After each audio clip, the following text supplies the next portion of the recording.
SailGP comes to Portsmouth in the UK this weekend, and I headed down today and saw the finishing touches being made to the huge grandstand and the adrenaline lounge ahead of all of the spectators arriving.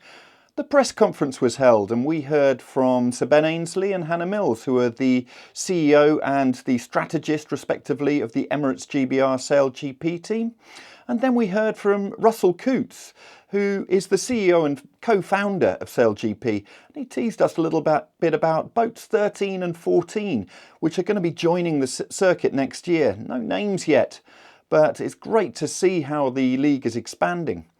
We then, in the press conference, heard from Giles Scott, who's the driver of the Canadian North Star SailGP team, and then also from Dylan Fletcher, the British driver, and Tom Slingsby, who is the driver of the Flying Roos team. And then afterwards we had one-on-one interviews with both Dylan Fletcher and Tom Slingsby, and then also heard from Loreto, who is from the Greig City Academy, and we spoke to her a couple of weeks ago up in London, and now she's working for SailGP at the event.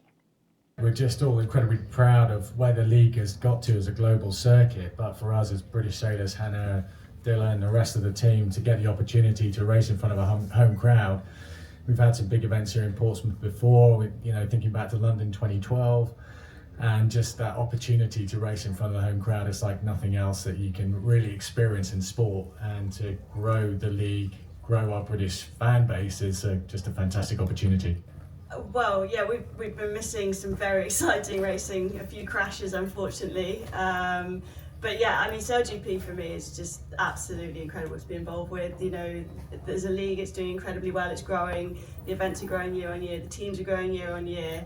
You know, the sponsors coming in, brands like Rolex coming in and taking the title partnership, you just see the strength and depth of what's going on. It's just, yeah, as a sailor, incredibly exciting place to be. And I think, with the format that we have over the year, just gives that continuity to the sport and fans to be able to follow it over a whole year.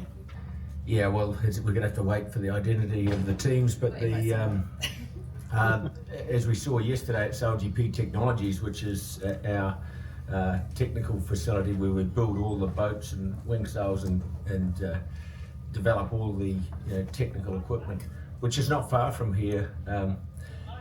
Just under 100 people working that facility locally, supporting the local economy, and great to have that facility in this part of the world. And boat, I'm avoiding the question, but boat 13 has its hulls and cross beams. We're just getting connected yesterday, and boat 14's about 4 weeks behind that, so they'll be ready for the start of next season. Once they get their electronics and hydraulics and technical fit out done, we all set to go for the new teams. So from a sailor's perspective, what makes the venue, such a tactical challenge? Yeah, I think that, the waters behind us here, it is going to be an amazing race course. You alluded to the fact that there's a few obstacles to dodge, some maybe like a fort, a few navy posts out there, some big metal bits buoys. and bobs, isn't there? No, there is plenty going on this race course, but I think it's going to be an amazing venue for the fans. There's a huge grandstand behind us here, and I know there's some plans in place to make sure that all the action is right front and centre for that group. So I think it's going to be an awesome weekend of racing. Dylan, you've sailed here before, maybe not too many times actually. Your crew as well, have been on these waters obviously. Is there such a thing as home advantage? Because obviously you're all, racing exactly the same equipment. Yeah, we haven't actually done much racing, or I personally haven't done much racing on exactly these waters. Obviously spent quite a bit of time in the Solent, but I think that there's certainly a home advantage in terms of the crowd. And as Ben alluded to earlier, there's a lot of pressure I guess we'll feel on our shoulders this weekend, but just super excited about racing in front of home fans with one of the biggest grandstands this season. So hopefully the weather holds and we have some fantastic racing this weekend. So how do you go about harnessing that energy that hopefully you'll be getting from the crowd and turning it into speed on the water? Yeah, I guess we really saw it in Auckland in terms of just how close we were sailing and hearing the crowds, and they're obviously cheering for the Kiwis, so it'd be nice to hear them cheering for the Brits this weekend. Absolutely. Tom, Australia won last time SailGP raced on the Solent, beating Dylan at home, season 1. a favour that he returned to you earlier this year. But it was a different course, obviously. But any advice for competitors this weekend? What do you think about the job in hand this weekend? No, I'm not going to give anyone advice up here. A, they don't need it, and B, why would I? Look, honestly, I've raced here previously, and it's an amazing racetrack. We raced here in 2019 in season 1 for cows, and that was one of the most eventful events we've ever done. It was big waves, strong winds, boats struggling to get around the course, and we had a really good event and got that win. But this weekend's forecast looks great. Expect more of the same, I think. Yeah. So Tom, you're just back from Lake Garda and you went out in the Moth Worlds, and there's this younger generation of sailor coming through. But you, Dylan, various other SailGP drivers, happy to put it on the line against these younger sailors. What does it mean going through that and seeing the younger sailors come through?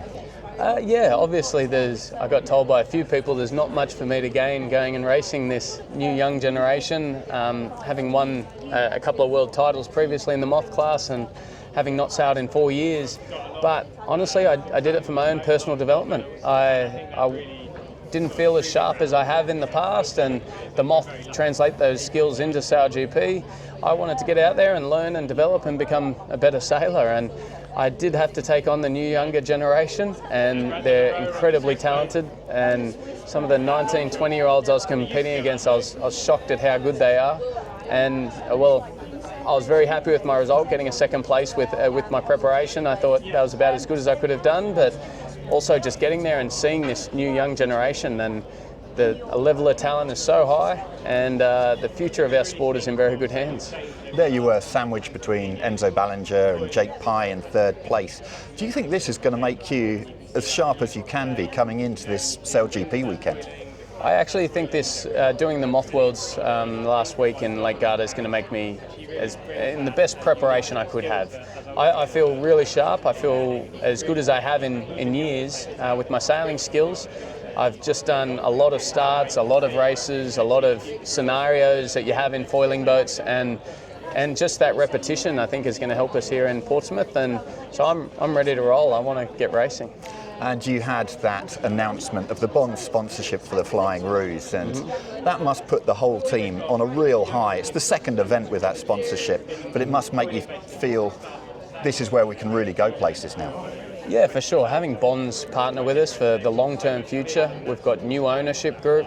The Australian team has sort of gone from strength to strength recently, and there was a lot of work going on behind the scenes to get all these deals done, and it all sort of culminated like a day or two before the New York event, and that was a bit of a rush, but now it feels like our future is set. We've got great partnership for the future, we've got great ownership, we can sort of relax and start focusing on results, and that's what I want to do here. This is the first event I've come to where I feel a bit of a weight off my shoulders, not worrying about the commercial viability of the team, not worrying about who the new owners are going to be. That's all done, and I can focus on the racing. Well, many thanks for your time and best of luck for the weekend. Awesome, thank you very much. Now, Dylan, I understand out yesterday you surprised a certain teacher at Greig City Academy, Jon Holt, and took him out on the F50. As someone who actually came into sailing relatively late and in the 405s at Northampton, what does it mean to have people from an inner city school getting out and enjoying life on the water? It's incredible to have Jon on the water with us yesterday, and he had a massive grin on his face. It was really something for the team, but not just seeing him, but the rest of the academy, part of the team. And we've got Jesse and co. Here we'll have Kai over the weekend. He's preparing for the Wasp games actually, so he's only with us for the weekend. But yeah, we're really lucky to be able to share that experience with the others and inspire them. But what he's doing, what he has done, is incredible. It is just unbelievable. And SailGP itself must be now inspiring the next generation of kids to actually give sailing a chance in what is a very competitive space now for people's time. Yeah, I think what SailGP has done is incredible and inspiring the next generation. We see it as not just a sailing side, but we've got people here, young people inside of the media team, inside of the tech team. So it's amazing what it's done, and more jobs created. I'm looking at Louis Hiscox, Simon Hiscox's son, who's going to be part of the media team this weekend, which is great. So Loretto, we talked a couple of weeks ago up in London at a Scaramouche Sailing Trust event, and there you were talking about the sailing that you've done through Greig City Academy. Yes. But here you are now working at SailGP in Portsmouth. How did this come about? So Jon Holt, our teacher, he sent an email, and well, here I am. Yeah. And what does it feel like with the huge grandstands and knowing that the sailing you're doing can now lead to things like you're seeing in the F50s with SailGP? It's amazing. It's incredible. It's such a great opportunity. I'm very happy and excited to see all the racing this weekend. We'll bring you updates from SailGP in Portsmouth on both sailworld.com and yachtsandyachting.com, and also a bit of analysis of the racing on this channel. I also took a look at SailGP technologies, so I'll be bringing you an extended video taking a look at some of the things that they're doing there, and also boat 13 and 14 which are in construction. Please do subscribe to our channel using the button down here, and thank you for watching.